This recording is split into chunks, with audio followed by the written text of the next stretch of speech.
this black curly hair and my eggs. Hello, everyone, and welcome. I'm Angie, and today I want to talk about 5 things I no longer do that have had a positive impact on my life. I have been on this earth 58, almost 59 years. I was born in the 60s to hippie teenage parents who really had no clue about parenting at the time, but I think I managed to get through childhood relatively unscathed. And I graduated high school in the 80s when there were no cell phones and no social media. It was really a great time to be alive. Over the years, I've loved, I've grieved, I've had success, I've failed. I've evolved and I've learned and I go on. Imperfect, but always willing to improve. I have been through so many different facets of life. And now that I'm on the sunny side of 60, I've realized that there are things I no longer have energy for. So here they are in no particular order. One, I no longer worry about things I cannot control. It's actually a big waste of time and energy. When I was a toddler, there was this sitcom on called The Doors Day Show. Does anyone remember that? My mom watched it, and I remember running into the room to catch the intro song. Doors would sing, Que sera, sera, whatever will be, will be. And I always remember that phrase, and it makes complete sense because I can't control what the future brings. I've stopped stressing out about situations that haven't happened yet or that are out of my hands. I try to live in the present moment because being in the present brings about a sense of peace. I've always struggled with distraction, so being aware of the present moment helps me stay engaged and focused. I have learned to appreciate each moment more, and if there's something happening or about to happen that concerns me, then I just leave it to God. You have to do that. It helps to bring me peace of mind because the future is unpredictable and worrying about it is just a waste of energy.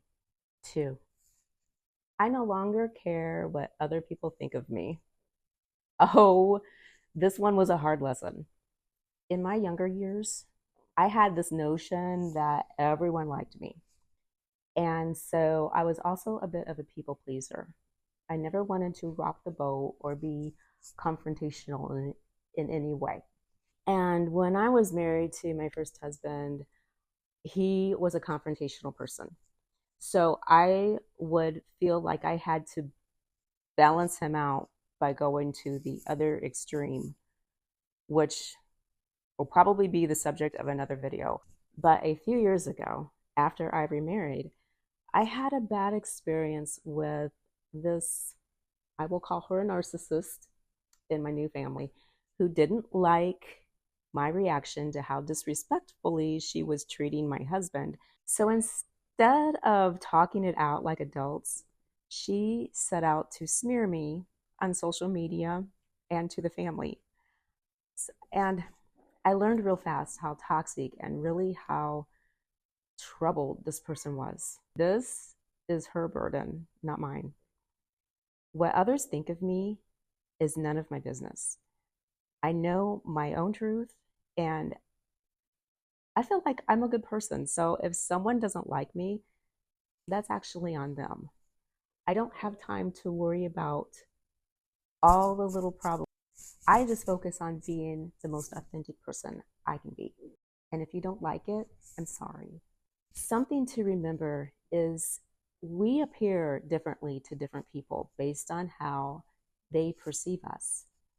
Their opinion of us is influenced by different factors, such as their emotions, their biases, even their current mood at the time.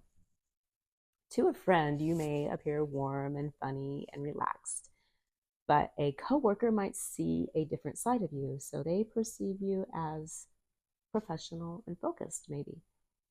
Your parents may still see you as their baby, like as their child, right? And a stranger who's only seen you at face value has this instant impression that may be completely off. So don't worry about what other people think of you. Just focus on being your true self. 3, I no longer hold grudges. Have you ever heard the term, don't let them live rent free in your head? That's what this is about. If someone has done you wrong, just let it go. Make peace with it so you are able to move on. I am the type of person that if someone who has wronged me wants to make amends, you know what? My door is wide open. I will wipe the slate and forget what happened, and I will welcome them back into my life with open arms. I don't hold grudges. I don't bring up the past. Why do that? We all need to move on. My dad holds this grudge because my sister and I considered our stepdad to be a much better father, which is 100% true for many reasons. But instead of my dad owning up to his mistakes and apologizing, he just refuses to speak to us, which is fine. We're used to it. It used to bother me, but I've let it go. And I am completely at peace, whether I ever hear from him or not. It's sad, but that's the way it is, and I'm fine. People will disappoint you. People will screw you over. But learning to let go is a healing process of setting them free from your mind and your heart so you can be at peace. 4, I no longer tolerate poor service. So much of this happens. I know a lot of people who put up with it when they're being treated poorly as a paying customer. For example, hang on, boo, I'm coming. For example, if you've been standing at the counter in a coffee shop for 5 minutes while the staff is still busy chatting with each other and doesn't acknowledge you, or if you're sitting in a quiet restaurant but it takes 15 minutes for the server to appear, you deserve respect. You're a paying customer. A couple years ago, my husband and I were at a well-known chain restaurant known for its breakfasts, and when our meals were served, I noticed this black curly hair in my eggs. I was instantly turned off and I lost my appetite. My husband, who bless his heart, is very non-confrontational, was like, oh, don't say anything. But oh my gosh, I was pretty grossed out about it. And in my older years, I have way less of a filter. So I called the server over and I showed her my plate and I said, hey, I know this is not your fault, but this probably came from the person who cooked my meal. She was apologetic and she didn't charge us for our meals. But honestly, I really can't set foot in that place again. Those memories will stay with me forever. Nowadays, with social media, there's more transparency and accountability with businesses. But don't be afraid to speak up if something isn't right. Remember, you are a paying customer and you deserve their respect if they want your business. 5, I no longer have high expectations. I learned a long time ago not to expect things from other people. This only leads to frustration and resentment.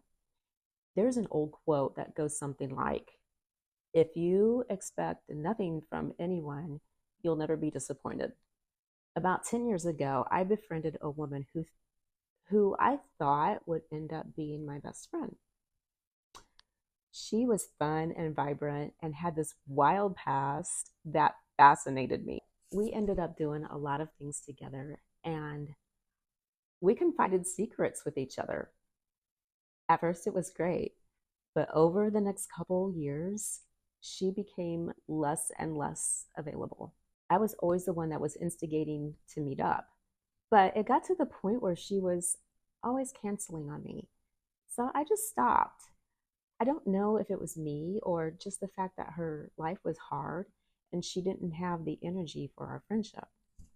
She's a bit older than I am, and I understand that maybe she's just going through some depression, or maybe she feels like I'm too young to be her friend. I don't know. We're still good acquaintances, I guess, on social media, but I just stopped expecting her to be anything more than that, and that's okay. When I stopped expecting anything out of my friends or my family, life just became so much easier. If we can learn to expect less from others and just accept them as they are, with all their flaws, limitations, and quirks, it removes the pressure and encourages mutual respect. Lowering our expectations from others doesn't mean you care less. It means that you have respect for how they feel. Everyone's different, and everyone goes through their own issues in life. What we're dealing with at the moment affects how we function and how we treat others. I think that prioritizing our own needs is necessary to be the best person that we can be to other people. Is there something that you no longer do that has improved your life? Feel free to leave a comment below. Thanks so much for watching, and please consider liking and subscribing to my channel. I'm going to go ahead and post more stuff about how to live our best lives after 50. Have a wonderful day, and I will see you next time.